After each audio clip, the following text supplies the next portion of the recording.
ஊடகத்துறையின் எங்களுடைய அறிவிப்பாளர் முல்லை மோகனண்ணாவுடைய இழப்பு ஜெர்மன் ஊடகத்துறைக்கும் மேடை கலை நிகழ்வுக்கும் கலை நிகழ்ச்சிகளுக்கும் மிகப்பெரிய இழப்பாகத்தான் நாங்கள் இதை கருதுகின்றோம். 50 ஆண்டு காலம் அவர் இந்த ஊடகத்துறையில் இருந்து பணியாற்றியிருக்கின்றார்.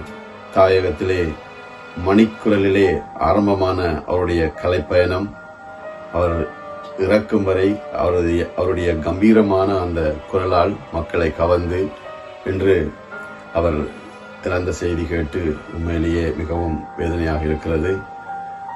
எந்த நிகழ்வாக இருந்தாலும் அந்த நிகழ்வுக்கேற்ற மாதிரி உடை அணிந்து நிகழ்ச்சியை சிறப்பாக தொகுத்து வழங்குவார். ஒரு நிகழ்ச்சியை தொகுத்து வழங்கும் போது ஒரு இசை நிகழ்ச்சியா இருக்கட்டும், அந்த நிகழ்ச்சியிலே ஒரு பாடகனையோ பாடகியோ மேடை கலைக்கும் போது சாதாரணமாக பேரை சொல்லி அடுத்த பாடலை தர இன்னாரை அழைக்கிறோம் என்றெல்லாம் சொல்ல மாட்டார்.